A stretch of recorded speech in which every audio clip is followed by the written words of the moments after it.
Kapun kap. Yang cantik, yang ganteng, yuk merapat. Ada yang manis-manis nih guys, dari tahu nggak sih? Ai, kamu juga nggak kalah manis kok. Hehe. Oh ya guys, ada yang suka dengan kuliner Thailand? Oh iya, pokoknya wajibin kudu banget mampir ke sini deh. Thai Alley, kafe khas Thailand yang menawarkan sejumlah menu ala negeri Gajah Putih yang dijamin lepra alias lezat parah guys. Sesuai dengan namanya, kafe yang satu ini menyajikan menu-menu jalanan alias street food Thailand yang banyak ditemukan di setiap sudut kota guys. Konsepnya juga kece abis. Interior kafe disulap bak jalanan dengan gambar sejumlah grafiti lengkap dengan sejumlah furnitur kayu. Yang paling menarik, olahan makanan yang disajikan di tempat ini dijamin halal sesuai keputusan Majelis Ulama Indonesia guys. Ada sekitar 50 main course dan 15 dessert yang bisa kalian pilih. Namanya masakan Thailand, mesti lengkap deh. Ada manis, pedas, asam, dan gurih. Kira-kira menu apa nih yang jadi jagoannya?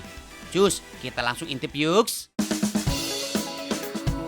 Buat kalian yang suka ikan, jangan lewatin menu yang satu ini guys. Namanya Plat Tom Yum Garupa. Perpaduan lembutnya ikan kerapu dan bumbu khas Thailand membuat menu yang satu ini banyak dilirik guys. Terdiri dari ikan kerapu segar, daun bawang, serai, paprika, dan saus siu, yaitu saus ikan khas Thailand. Mulai dengan mengukus ikan kerapu selama 8 menit. Lanjut, mix bumbu, siapkan daun bawang, irisan jahe, paprika, kemudian aduk rata.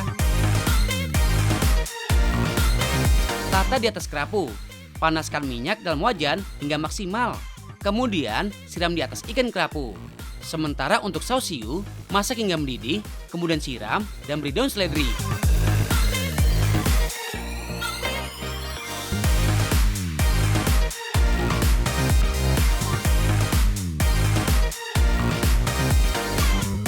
Yang satu ini juga nggak kalah hebring guys. Tom Yum Gong Ma Prau On. Olahan udang yang disajikan dengan daging kelapa muda, air kelapa, dan dihidangkan langsung di dalam batok kelapa guys. Bahannya terdiri dari udang, daging kelapa muda, serai, tomat, daun jeruk, jahe, jamur champignon, cabai, dan bawang merah. Sementara untuk bumbunya ada sambal, garam, gula, dan pelengkap lainnya. Rebus air kelapa, campurkan potongan serai, daun jeruk, bawang merah, tomat, cabai, lengkuas, jamur, daging kelapa muda. Campurkan udang dan aduk hingga rata. Tambahkan gula, kecap, bumbu tom yum, terakhir siram dengan lemon juice. Guys, masakan Thailand adalah salah satu masakan yang paling unik di Asia Tenggara. Masakan Thailand umumnya pedas dengan keseimbangan rasa manis, asin, asam, dan gurih. Rempah-rempah yang digunakan selalu dalam kondisi segar. The Yummy Yum Tom Yum Gong Ma Prau On siap dinikmati guys. Gak cuma menu berat aja. Menu Thailand yang gak kalah menarik lainnya adalah dessert. Cake Man Prang merupakan olahan ubi ungu dengan tekstur yang sangat kenyal. Menu yang satu ini cocok banget dijadiin hidangan pembuka. Kedua, ada Sakunina Men Prau. Olahan sagu mutiara dengan kuah santan dipadu dengan potongan kelapa dan serutan jagung. Terakhir, nikmati juga guys yang namanya Neng Krop Pet Heng. Ini sih mirip banget guys dengan kerupuk kulit yang ada di Indonesia. Bedanya, olahan yang satu ini dipadu dengan kuah tom yum kering. Menikmati serba menu Thailand ini emang bikin meremelek guys. Pokoknya nggak cukup satu suap, nambah lagi dan lagi.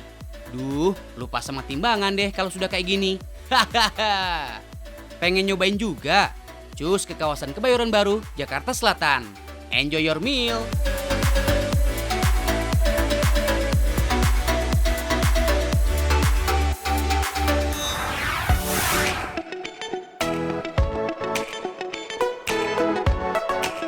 Guys, pada suka buah ini kan? Ada yang suka karena manis, karena renyah, karena berair dan bikin seger. Bahkan kalau zaman dulu ada yang suka karena demi gengsi. Soalnya identik sama makanan bule. Hahaha. Tapi ada juga yang suka karena bisa bikin kenyang dan jadi teman diet. Selain mengandung air dan mineral, apel merupakan sumber serat, antioksidan, dan vitamin C. Karena apel dipercaya sebagai buah paling bernutrisi yang bisa menjaga kesehatan. Tahu nggak sih guys, ketika dimasukkan ke dalam air, apel tidak akan tenggelam, melainkan mengapung. Apel bisa mengapung karena memiliki kandungan 25% udara. Kadar udara ini membuat apel menjadi kurang padat sehingga apel dapat mengapung di atas air. Gak percaya? Coba aja sendiri.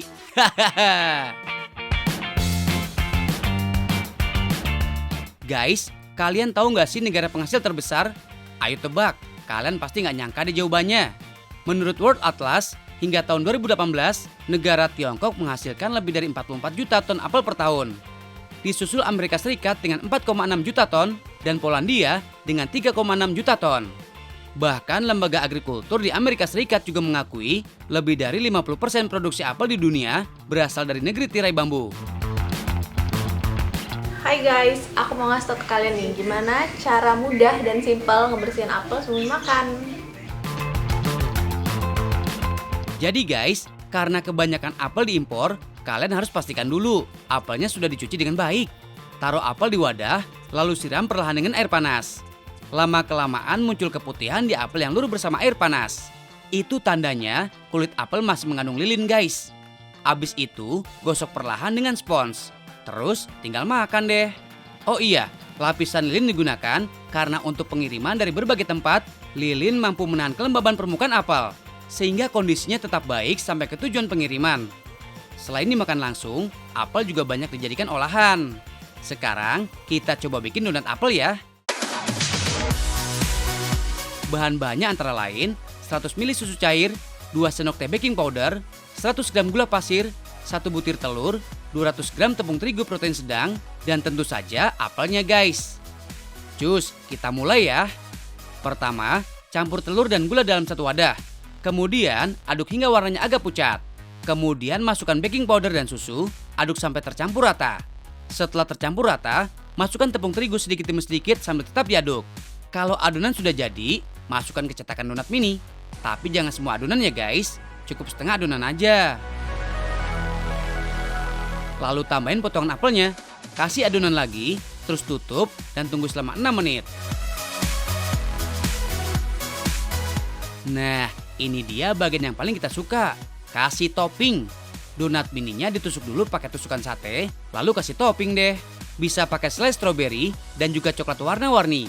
Atau yang suka white coklat dan green tea powder, bisa juga pakai cookies and cream kayak gini. Looks so cute kan guys? Nah, itu hanya satu dari banyak olahan apel guys. Oh iya, kalau di Indonesia, kota Malang identik dengan buah yang satu ini. Karena sejak tahun 1930-an, Belanda membudidayakan apel di Malang. Apel asal Malang pernah mencapai masa kejayaan pada tahun 70 hingga 90-an. Walau saat ini produksinya tidak seperti dulu, tapi julukan Malang sebagai kota apel tetap melekat ya guys.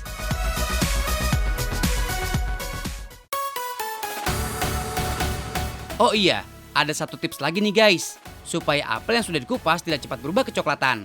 Kalian pasti tahu dong, apel kalau sudah dikupas nggak butuh waktu lama buat berubah kecoklatan. Hal itu karena daging buah apel mengalami oksidasi. Begitu terlepas dari kulitnya, oksigen yang ada di udara bercampur dengan enzim khusus dalam jaringan daging apel, hingga reaksi kimianya menghasilkan warna kecoklatan. Salah satu cara mengantisipasinya adalah dengan perasan lemon ke potongan buah apel. Lalu apel dimasukkan ke dalam wadah yang kedap udara. Sebenarnya ada cara lain, yaitu pakai garam. Tapi kenapa aku pakai lemon? Karena lemon ini sama-sama buah, jadi nggak akan merubah rasa. Kalau garam itu dia bakalan ada rasa asin sedikit yang mungkin akan merubah rasa begitu masuk ke mulut. Jadi lemon udah cara paling aman deh. Sip deh, tinggal gimana enaknya kalian ya guys. Mau dikupas atau langsung disantap, tetap harus dicuci dulu ya. Karena you are what you eat. Makan bersih, so pasti badan sehat.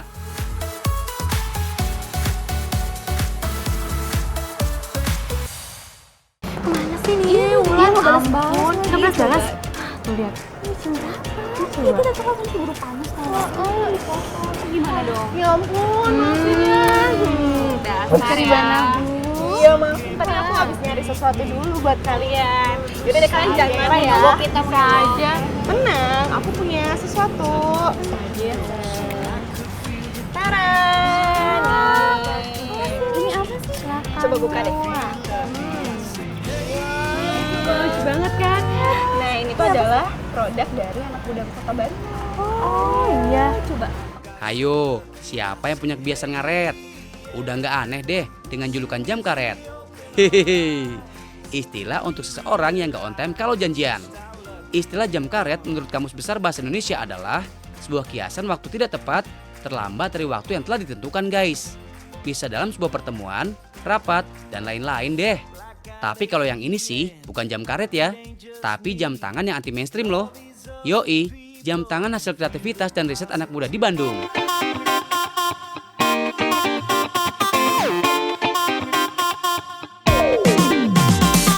Kebayang gak sih guys, ada jam yang terbuat dari semen? Wih, semen gak hanya bermanfaat untuk bahan bangunan aja ya, tapi bisa dijadikan bahan baku jam tangan loh. Yaps, Edo dan Restu merintis usaha jam tangan ini dari nol hanya dengan modal awal 5 juta rupiah aja guys. Brand jam tangan yang punya arti persahabatan dan menua ini maknanya tentang waktu yang berjalan sebagai proses kita menuju titik kehidupan yang lebih dewasa. Aih, mantul!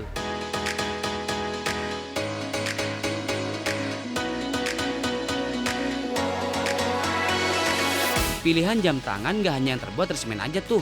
Ada juga yang terbuat dari logam dan batu loh. Semuanya terlihat simpel dan kekinian gitu guys. Ini dia guys, bahan-bahannya. Ada semen, 2 jenis polimer yang berbeda, mesin jam dari Jepang, cetakan, dan kulit sapi sebagai talinya. Proses pertama, menyatukan antara polimer dan semen. Mengaduknya sampai rata, lalu cetak deh. Semen yang fungsi awalnya sebagai perekat dan penguat bangunan, kini jadi perekat aku dan kamu. Hah, kamu jadi rindu? Iya. Maksudnya kini disulap jadi bahan utama jam tangan anti mainstream tuh, bukan perekat bangunan aja.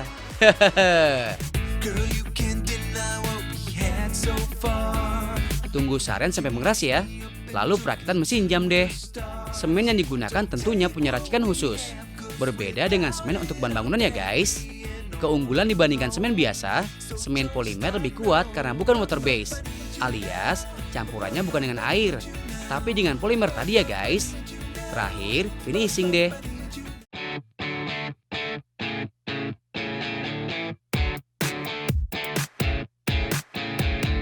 Oh iya, untuk jam tangan dengan bahan batu granit punya keunggulan spesial, karena setiap batu punya tekstur yang berbeda. So, jam tangan jadi spesial dan gak pasaran. Nah, yang gak kalah penting adalah cetakannya tuh. Cetakan yang terbuat dari silikon rubber ini didesain dan dibuat khusus. Cetakan bersifat lentur sesuai dengan kebutuhan hasil produknya. So, gak heran kalau riset yang dibutuhkan untuk menciptakan jam semen ini selama percobaan 3 tahun tuh. Pantes aja hasilnya gak asal ya guys. Jangan khawatir soal perawatan. Cukup dengan menggosoknya setiap bulan aja guys. Untuk membuat satu jam tangan membutuhkan waktu sekitar 3 hari guys. Harganya dimulai dari Rp600.000 sampai Rp900.000. Setiap bulannya jam yang terjual sebanyak 18 sampai 30 buah loh.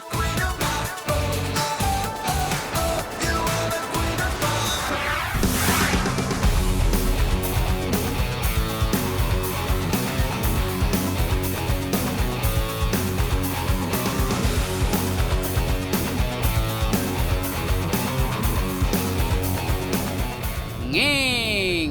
Beuh, keren banget ya. Tapi yang ikut pastinya nggak bisa sembarangan. Harus yang udah pro ya guys.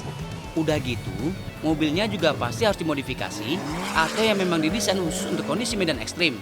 Kalau enggak, siap-siap mobilnya mogok dan turun mesin ya guys. Tapi tenang, daripada mobil kalian ngedekam terus di garasi karena rusak atau udah nggak bisa kepake, mending pretelin tuh onderdilnya dan kita sulap. Jadi kayak gini nih. Simsalabim. Ahai. Jadi kerajinan yang cikeris alias ciamik dan keren abis. Hai. Kenalin nih Kang Denny sama maestro onderdil bekas. Awalnya sih Kang Denny ini nggak sengaja bikin kerajinannya guys. Jadi dulu tempat ini merupakan bengkel motor. Nah, karena udah jarang ada yang servis motor di sini, sehingga banyak onderdil-onderdil motor yang tidak terpakai. Akhirnya, daripada onderdil bekasnya dibuang, dijadikanlah kerajinan. Dan ternyata malah banyak peminat dan banjir orderan dan jadi keterusan deh sampai sekarang. Hai. Untuk bikin kerajinan ini perlu teknik khusus dan kesabaran guys. Pertama-tama dipikirin dulu nih konsep kerajinannya yang mau dibikin. Kalau udah, baru deh kita cari onderdil bekasnya. Kali ini kita mau bikin lampu belajar. Terbuatnya dari onderdil bekas motor seperti gear, tempat buat nyimpen helm, dan aksesoris motor lainnya. Kalau udah siap semua, kita sambungin satu persatu. Sambunginya pun tetap pakai sisa kabel, rem, dan mur. Kalau udah dirakit kayak gini, baru deh kita masukin mesin untuk lampunya. Walaupun kelihatannya kayak gampang, tapi ini susah loh merangkainya. Soalnya kalau nggak teliti, onderdilnya nanti nggak bisa terpasang dengan tepat. Kalau udah dirakit, baru deh kita las biar ikatannya menjadi kuat. Biar kerajinan makin kece dan kinclong, kita warnain dulu ya, biar karat-karat yang ada di onderdil bekasnya tertutupi. Warnainya sesuai selera ya. Terakhir nih, kita pernis deh, biar kerajinannya makin kinclong. Kalau udah, tinggal keringin bentar dan jadi deh lampu dari onderdil bekasnya. Selain dibuat kerajinan, onderdil bekas ini dibuat jadi perabotan rumah tangga juga loh. Seperti kursi dari kunci pas, ada juga meja dari onderdil mobil, kursi kecil, jam dinding, sampai hiasan di rumah loh. Yang paling wow sih hiasan kuda ini. Beratnya aja 100 kg guys. Dan semuanya terbuat dari onderdil kendaraan bermotor. Oh iya, kerajinan ini sudah banyak dikirim ke Jakarta, bahkan luar Jawa juga loh. Tuh, dilihat dari pengalamannya, kita bisa belajar. Kalau kita mau usaha, harus ada niat yang kuat dulu. Niatnya jangan setengah-setengah. Setengah maju, setengah mundur.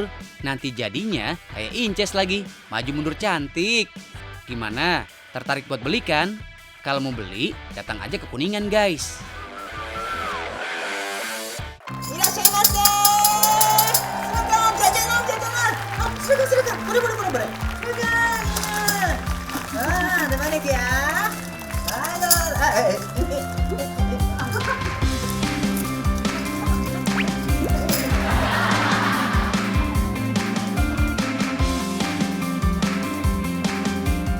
Ban, ada cilo enggak? Hah? Ban, ada cilo atau enggak? Cilor? Apa itu? Ban, ada maklor enggak? Makror? Magro! Ikan tuna. Sushi? Tidak ada. Hah? Aku mau makro. Makroru? Makroru? Ciloru? Ciloru? Apa itu? Nggak ada. Apa Genki apa? Saya bisa bantu apa? Ciloru, magro. Kamu mau cilor? Iya, cilor. Cilor aci telur? Iya. Oh, aci telur. Ada. Kamu apa? Aku mau makro. Makro. Magro. Makaroni telur? Iya. Oh, kita bikin aja gimana?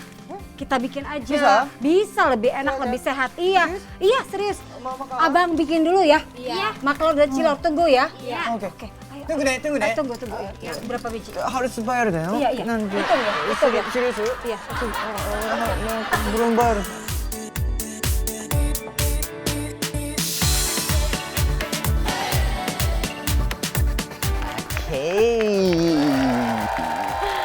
Genki, Hai. ini tempat belajar kita hari ini. Hai. Jadi hari ini kita akan membuat jajanan anak-anak SD. Wih, bagus. Oke, jadi guys, sekarang Genki mau bikin jajanan SD yang sehat. Betul, dan enak. Dan enak juga.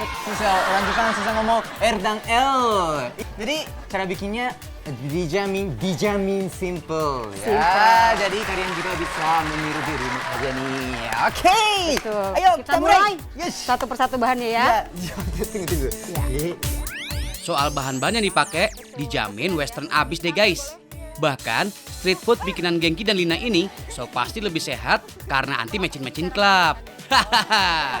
Oke, enak. kita mulai sekarang. Ya. Oke, saya mau potong-potong. Genki mau campur. Oh, oke. adonannya? Bisa ya? Bisa. Baik. Ini dia guys, yang ngebedain sama maklor buatannya abang-abang di sekolahan. Maklor buatan Genki bakal dimix nih sama sayuran, kayak parsley atau peterseli ini guys. BTW, tahu nggak sih kalau dulunya parsley pernah dipakai untuk menghilangkan bau jasad yang membusuk zaman perang dulu. Nggak nyangka kan? Oh, Dia, cincang. ya, cincang. Itu Cincang. kamu tahu cincang ya? Tahu cincang. We chop the parsley. Ya, cincang. Kita masukkan sedikit. Hai. Oh. Jadi biar ada rasa-rasa yang fresh gitu ya. harum, Betul, wangi. betul. Ya. Oh.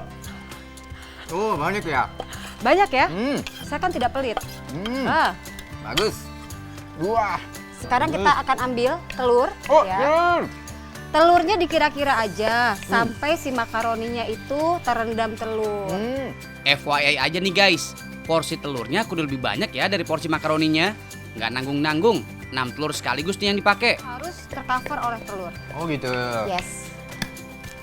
Wah, satu tangga. Satu tangan saja. Ah. Kalau Cara orang Jepang gini. Cara orang Jepang gini. coba. Allah, Wah, satu tangga. satu tangan saja. Ah. Kalau Cara orang Jepang gini. Cara orang Jepang gini. Allah. Allah.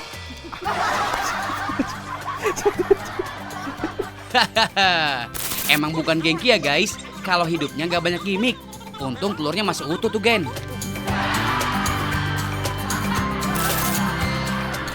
Wah, semua bahan udah masuk. Lanjut deh, diberi aneka bumbu. Nah, ini dia yang dinamain anti mecin-mecin club tadi guys. Bumbu mecin khas jajanan di SD-SD bakal diganti nih sama Lina. Pakai kaldu jamur. Yap, 100% pakai jamur. Kaldu yang satu ini emang juara deh buat dijadiin sebagai penambah rasa. Oke, saatnya menggoreng. Nah, wajannya ini khusus nih Gengki. Kalau nana untuk kore? ya, kalau untuk si maklor ini kita akan siapkan wajan yang memang ada lingkaran kecil. Kayak takoyaki, pre takoyaki. Betul ya ya. Ya. Takoyaki atau dorayaki ya? Iya, dorayaki. Ya, dorayaki kan? Ya. Dorayaki. Betul seperti itu. Oh. Kita akan masukkan minyak. Hai.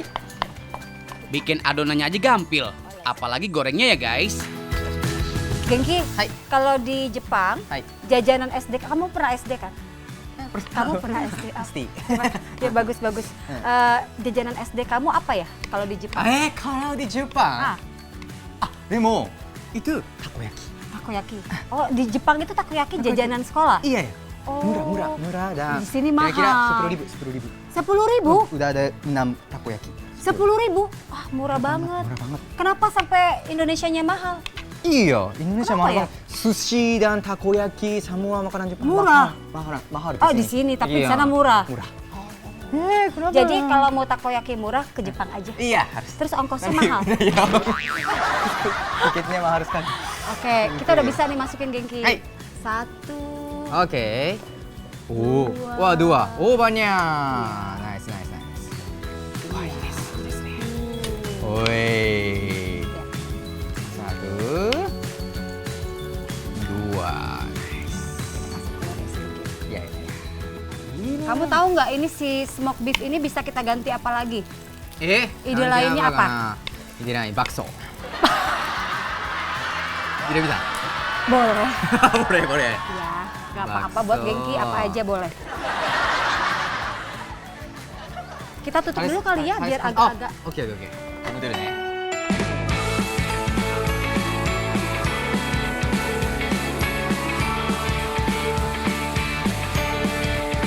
Endingnya nih guys, maklor bakal diplating jadi tawar. Ditabur keju plus bubuk cabai anti rodamin. Kece nggak tuh? Oke, sudah maklor. Makaroni telur. Yata. Terus. Selanjutnya, nandakke? Cilor. Cilor. Ya. Ne? Aci Aci. telur. Aci.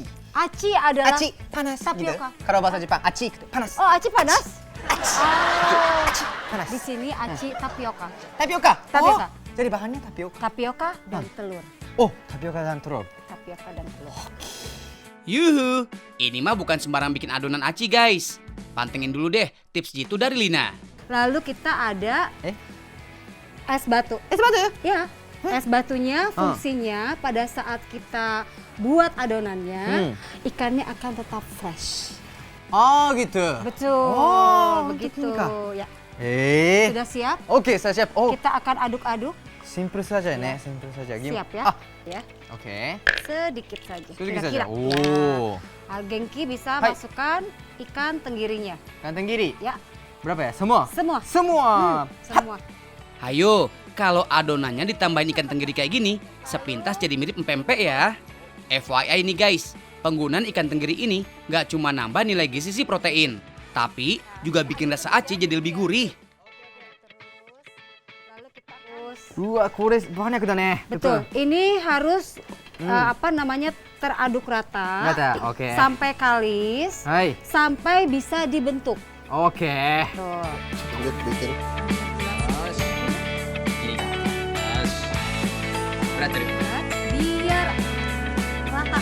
Biar rata. Next, tinggal direbus aja ya guys acinya. Cukup rebus selama 5-10 menit. Ini yang misal. Hai. Iya. Yang aku. Genki. Anjay sekali. Iya. Kayak shabu-shabu. Bisa shabu-shabu. 10 menit atau 5 menit. Oke. Pokoknya sampai Oh, dia mengambang cepat diangkat sekali. aja. Iya.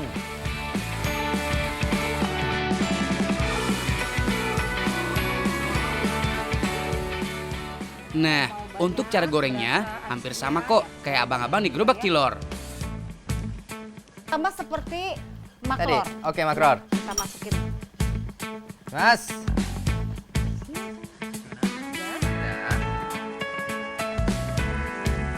Perlahan terus.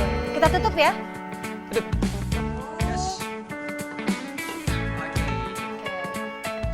Udah? Sepertinya. Oke. Profesional. Ya. Ya.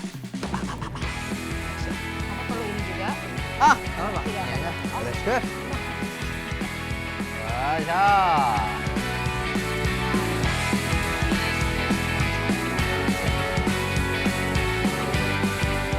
Oke, ini cilor.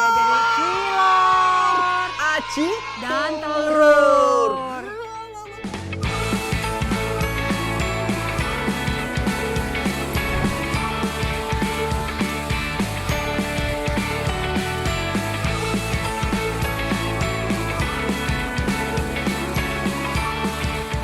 Oke, ini nih makanan yang kalian mau. Gini kan? Ini Cilor. cilor, makror. Nah ini lurulung. Lurulung. Ayo kita makan. Kita Yuk, coba. yuk, yuk. Apa tadi? Makror, ya silakan. Coba. Coba, coba.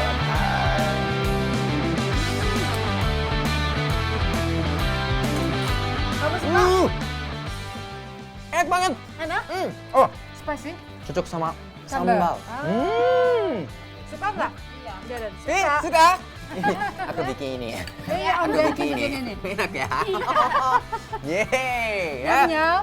Satu lagi nih guys, kalau makan jajanan kayak gini, dijamin nato degih deh guys, alias nagih. Hai. Oke, jadi Genki udah berhasil bikin jajanan SD.